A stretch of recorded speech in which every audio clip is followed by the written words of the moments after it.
এখন এই ভিডিওতে রিভিউ করব মানা শঙ্করাভারা প্রসাদ গারু এই তেলুগু সিনেমাটাকে নিয়ে, যেটা এখন স্ট্রিম করে গেছে জি5-এ। মেগাস্টার চিরঞ্জীবী রয়েছেন ছবির মধ্যে লিড চরিত্রে। চিরঞ্জীবী স্যারের এই ছবির মধ্যে দিয়ে কামব্যাক হয়ে গেছে, ডিরেক্টেড বাই অনিল রবিপুরি। সিনেমাটা কীরকম হলো? এই ছবির গল্পটা হচ্ছে এরকম যে চিরঞ্জীবীর চরিত্রটা, সে ন্যাশনাল সিকিউরিটির একজন খুব বড় উচ্চপদস্থ অফিসার। এবারে কোনো এক সময় ওয়ান্স আপন এ টাইম চিরঞ্জীবী নয়নতারার মধ্যে প্রেম ভালোবাসা হয় এবং সেখান থেকে তারা বিয়েও করে। কিন্তু চিরঞ্জীবীর যে শ্বশুর অর্থাৎ নয়নতারার যে বাবা, যে চরিত্রটা এখানে প্লে করেছে সচিন খেরকার, সে নানা রকম কনস্পিরেসি করে, নানা রকম কাঠিবাজি করে, তাদের মধ্যে ছাড়াছাড়ি করে, তাদের মধ্যে ডিভোর্স হয়ে যায়। এইবার সচিন খেরকারের উপরে বর্তমানে রয়েছে একটা ডেথ থ্রেট। এবারে সেই ডেথ থ্রেটটা কে দিচ্ছে, কেন দিচ্ছে, সেই সব কিছু ইনভেস্টিগেট করার জন্য চিরঞ্জীবীকে আবারও কামব্যাক করতেছে তার টিম নিয়ে। এবার বুঝতেই পারছেন বউয়ের সাথে ডিভোর্স হয়ে গেছে, সেই বউয়ের বাড়িতেই তাকে আবার উঠতে হচ্ছে। শ্বশুরমশাই, যার সাথে চিরঞ্জীবীর একদম বনে না, শ্বশুর জামের মধ্যে যাকে বলে একদম 36 কাকড়া, যেটা হিন্দির খুব পপুলার টার্ম, সেটা রয়েছে। এবারে সেই বাড়িতে আসার পরে কি হয়, আচ্ছা এখানে বলে রাখি যে চিরঞ্জীবী নয়নতারার মধ্যে তাদের আর কি দুটো সন্তান থাকে, দুটো ছেলে মেয়ে থাকে আর কি। তো যারা তাদের বাবাকে কোনোদিন দেখেনি, বাট এই নয়নতারা সচিন খেরকার তারা এই বাচ্চাদের মধ্যে তাদের বাবা সম্পর্কে এমন কিছু খারাপ কথা বলেছে, তাদের শিখিয়েছে, যার ফলে এই বাচ্চাগুলো তাদের বাবাকে প্রচণ্ড কিনকার হেট করে। কিন্তু যখন এই বাচ্চা দুটোর সাথে তাদের মানে বাবা অ্যাকচুয়ালি যেটা বাচ্চাগুলো যায় না, চিরঞ্জীবীতে দেখা যখন আর কি, তখন তারা কিন্তু চিরঞ্জীবীর সঙ্গে কিন্তু খুব ভালো মিশে যাচ্ছে, একটা ভালো বন্ডিং হয়ে যাচ্ছে। কিন্তু বাচ্চাগুলো জানে না যে চিরঞ্জীবী হচ্ছে তাদের বাবা। চিরঞ্জীবী পরিচয় দিচ্ছে যে আমি হচ্ছে তোমাদের নতুন পিটি টিচার। এবারে কি হচ্ছে, যখন বাচ্চাগুলো জানতে পারছে যে এই হচ্ছে আমাদের বাবা, তার পরবর্তী কী হচ্ছে, এই সব নিয়েই হচ্ছে এই সিনেমাটা মানা শঙ্করাভারা প্রসাদ গারু। বাকি আপনাকে জানতে হলে আপনাকে সিনেমাটা জি5-এ গিয়ে দেখে নিতে হবে। ছবিটা হিন্দি ডাবিং অ্যাভেলেবল আছে এবং আপনাদেরকে এটাও বলে রাখি যে ছবিটা কিন্তু বাংলা ডাবিংও অ্যাভেলেবল আছে। তবে আমি আপনাদেরকে বলবো যে আপনি এই ছবিটা একদম অরিজিনাল ভাষায় দেখুন, উইথ ইংলিশ সাবটাইটেল। দেখুন, হিন্দি ডাবিংটা আমার একদমই ভালো লাগেনি, খুবই বাজে ডাবিং হয়েছে। মানে চিরঞ্জীবীর গলা শুনে আপনার মনে মানে যে ভয়েস দিয়েছে শুনলে মনে হবে যে অমিতাভ বচ্চনের গলা করণ জোহর কথা বলছে, এরকম মনে হবে আর কি। মানে চিরঞ্জীবী এখন যা বয়স, সেখানে মনে হচ্ছে কোনো ইয়ং কোনো ছেলেকে তাকে ডাবিংটা করানো আছে, যেটা একদমই মানায়নি।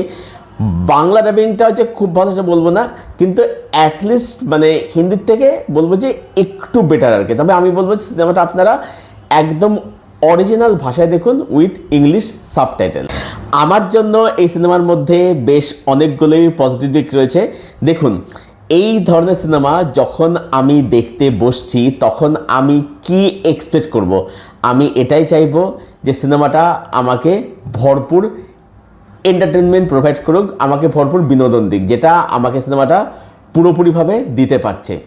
সিনেমার স্ক্রিন প্লের কথা যদি বলি, সেটা কিন্তু বলবো যে বেশ এনগেজিং আছে। এখানে কমেডিগুলো ওয়ার্ক করে, মোমেন্টসগুলো ভালো করে ডিজাইন করা, এবং সিনেমাটা শুধুমাত্র যে কমেডি দাঁড়িয়ে আছে তা কিন্তু নয়, কমেডিগুলো ওয়ার্ক তো করছেই। শ্বশুর জামাইয়ের মধ্যে যে প্যান্টাসগুলো সেগুলো মজাদার লাগবে দেখতে, বউয়ের সাথে যেগুলো সেগুলো মজাদার লাগবে দেখতে। কিন্তু ছবিটা মাঝে মাঝে এমন ইমোশনাল হয়ে যায়, সেখানে এমন কিছু সুন্দর সুন্দর মুহূর্ত উঠে আসে, সেগুলো সত্যি কিন্তু খুব ভালো। এই সিনেমাটার মধ্যে একটা জায়গায় দেখবেন যেখানে জারিনা ওয়াহাব নয়নতারাকে ডিভোর্স নিয়ে কিছু একটা বোঝায়, ওই জায়গাটা দেখবেন। বা এখানে চিরঞ্জীবীর সাথে সেই বাচ্চা দুটোর যে একটা বন্ডিং দেখানো হচ্ছে, মানে চিরঞ্জীবী হচ্ছে তাদের বাবা, কিন্তু মানে সেটা মানে বাচ্চাগুলোকে বলতে পারছে না, ঠিক আছে। এবার অন্যদিকে বাচ্চাগুলো চিরঞ্জীবীকে খুব ভালোবাসে, তার সাথে সময় কাটাতে ভালোবাসে, কিন্তু বাচ্চাগুলো জানে না যে চিরঞ্জীবী যে তাদের বাবা। এই যে ইমোশনাল যে একটা ব্যাপার, এটাকে এত সুন্দর করে বিউটিফুল দেখেছে ছবিটা না, খুব ব্যালেন্স একটা, রাইটিংটা খুব ব্যালেন্সড হয়েছে। নেক্সট বলবো যে এই সিনেমার মধ্যে অবশ্যই কিছু মাস মোমেন্ট আছে যেগুলো কিন্তু খুব সলিড, এবং এখানে আপনি ভিক্টরি ভেঙ্কটেশের একটা ক্যামিও দেখতে, সেটা আপনাকে বেশ মজা দেবে, সেটা আপনাকে দারুণ মানে বিনোদন প্রোভাইড করবে। নেক্সট বলবো হচ্ছে সিনেমার মধ্যে প্রত্যেকের পারফরমেন্স। সবার আগে বলবো হচ্ছে চিরঞ্জীবী স্যারের কথা। দেখুন, চিরঞ্জীবী তার মানে প্রিভিয়াস কিছু সিনেমা যেগুলো আমার একদমই ভালো লাগছিল না, এবং চিরঞ্জীবীদের কথা মনে হচ্ছিল যে মানে জোর করে কোচি হওয়ার চেষ্টা করছে। এবারে এখানে আমি বলবো যে চিরঞ্জীবীকে কিন্তু মানে অনেক বেশি কিন্তু ফিট লেগেছে। দেখুন, ফিট বলতে চিরঞ্জীবী কোনোদিনই যে খুব ফিট ছিল তা একদমই নয়, ঠিক আছে। চিরঞ্জীবী বরাবরই একটু হেলদি ছিল, একটু মানে যাকে বলে যে একটা স্বাস্থ্য ভালো এরকম চেহারা ছিল চিরঞ্জীবী বরাবরই আর কি, কিন্তু মানে একটু ফ্যাটি চেহারা আর কি।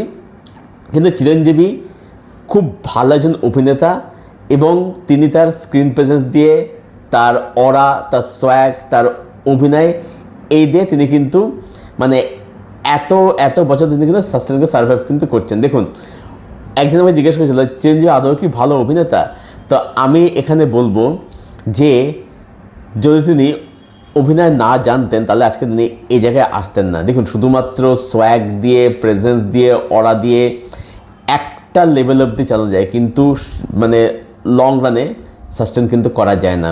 তো চিরঞ্জীবীকে আগের তুলনায় অনেক বেশি ফিট লেগেছে দেখতে, এবং যেটা শক্ত হলে হচ্ছে যে তিনি কিন্তু এখানে খুব বেশি অ্যাকশন কিন্তু করেননি। অ্যাকশন আছে, অ্যাকশন করেছেন, সেগুলো ফটোতে সোয়াগ দিয়ে বের করেছেন, এবং অ্যাকশনগুলো দেখতে কিন্তু কনভিন্স লাগে দেখতে আর কি। এখানে চিরঞ্জীবী কমার্শিয়াল জোনের মধ্যেই বলতে পারেন যে একদম পুরোপুরি তার এজটা প্লে করেছেন, এবং একটা ক্যারেক্টার ড্রিভেন রোল তিনি এখানে প্লে করেছেন। তো চিরঞ্জীবীর কাজ এখানে জাস্ট ব্রিলিয়ান্ট, দুর্দান্ত। মানে তিনি ইমোশনাল দৃশ্যে বলুন বা তিনি মানে হাসির দৃশ্যে বলুন, সর্বত্র তিনি মানে ছবি জুড়ে রীতিমতো দাপিয়ে পেরেছেন আর কি।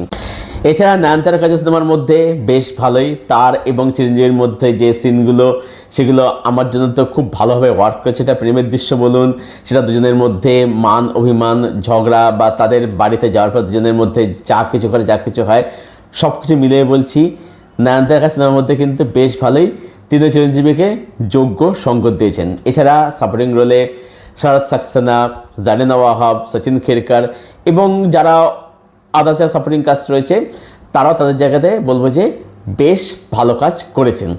টেকনিক্যাল সিনেমাটা বলবো যে বেশ ভালো, এর মেকিং বলুন, ক্যামেরা ওয়ার্ক বলুন, সেগুলো অবশ্যই কালের সেগুলো অবশ্যই ভালো। সিনেমাটার মধ্যে যে মাস মোমেন্টগুলো সেগুলো দারুণভাবে ডিজাইন করা। বিজিএম একটা আলাদা করে বলতে, বিজিএমটা এখানে জাস্ট সুপারব হয়েছে। মানে এরকম একটা ছবির মধ্যে মাস মোমেন্টের ক্ষেত্রে যেরকম বিজিএম হওয়াটা দরকার সেই রকম বিজিএম এখানে কিন্তু করা হয়েছে। বিজিএম কাছে দারুণ হয়েছে। আচ্ছা, সিনেমার মধ্যে কিন্তু গান কিন্তু ভালো, হ্যাঁ, মানে স্পেশালি হচ্ছে এই হুক স্টেপ গানটা কিন্তু আমাকে ফুল মস্ত দিয়েছে, ওটা আমাকে ফুল এন্টারটেন করেছে। যেমনি নাচের স্টেপ দেখবার মতো একদম আর কি, ঠিক আছে। মানে চিরঞ্জীবী যেহেতু দেখতে অনেক বেশি ফিট লাগছে, সেখানে যখন তিনি ডান্স করছেন সেটা কিন্তু দেখতে কিন্তু মানে অনেক বেশি কিন্তু ভালো লেগেছে দেখতে আর কি। এগুলোই ছিল আমার জন্য সিনেমাটার মধ্যে পজিটিভ দিক। এবারে চলে আসবে সিনেমাটার মধ্যে কী কী জিনিস নেগেটিভ রয়েছে। প্রথম কথা হচ্ছে, যখন বাচ্চা দুটো জানতে পারছে যে চিরঞ্জীবী তাদের বাবা, আচ্ছা বাচ্চা দুটো কিন্তু এখানে কিন্তু ভালো অভিনয় করেছে, হ্যাঁ, তো বাচ্চা দুটো জানতে পারছে যে চিরঞ্জীবী তাদের বাবা, এই রিভিলেশন না মানে কেমন যেন এটা হঠাৎ করে আসে, তো এইটা আমার একটা মনে হয়েছে। দ্বিতীয়ত হচ্ছে, সিনেমাটার মধ্যে বেশ কিছু জায়গাতে কমেডি আমার জন্য খুব একটা ওয়ার্ক করেনি, তো সেই সব জায়গাতে আমার ছবিটা রান টাইম একটু ফিল হয়েছে। ছবির রান টাইম 2 ঘন্টা 35 মিনিট, তো ছবিটা আর একটু ছোটো করা যেতে পারতো, এটা আমার মনে হয়েছে আর কি।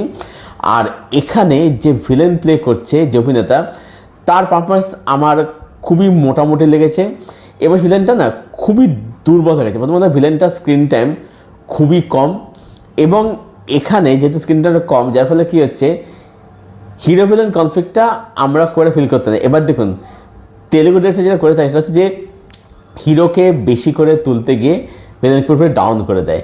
সেটা যদি এখানে না করতো তাহলে ডেথ থ্রেটটা আমরা আরও বেশি করে ফিল করতাম, এবং এই হিরো ভিলেন যে কনফ্লিক্টটা কিন্তু আমরা আরও বেশি ফিল করতে পারতাম।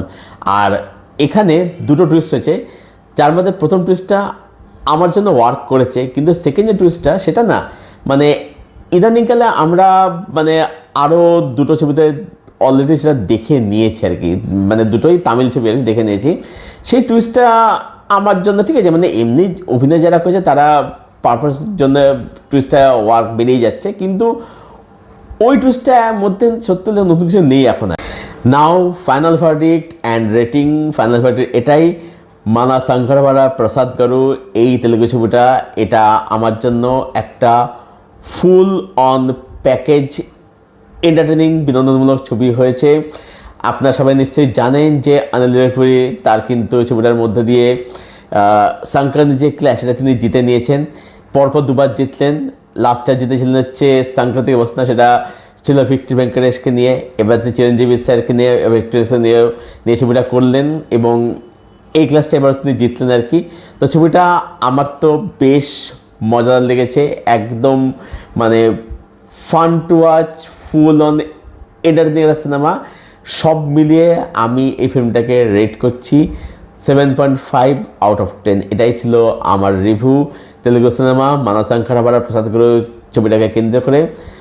যারা ছবিটা এখনও পর্যন্ত দেখেননি, দেখবেন বলে মনে করছেন, হ্যাঁ অবশ্যই ছবিটা অবশ্যই দেখুন, মজা পাবেন দেখে, এবং দেখে জানাবেন যে আপনারা কতটা মজা পেলেন।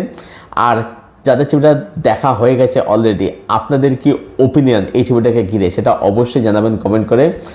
আর আপনাদের কমেন্টের উত্তর তো আমি অবশ্যই দেবো। আর এই ভিডিওটা ভালো লাগলে ভিডিওটাকে অবশ্যই লাইক করবেন, শেয়ার করবেন, চ্যানেলটাকে অবশ্যই সাবস্ক্রাইব করবেন। চলুন ভিডিও এখানে শেষ করছি, দেখা হচ্ছে খুব শীঘ্রই আপনাদের সঙ্গে একটা নতুন কোনো ভিডিওতে। Till then, stay blessed, stay healthy and keep watching good content.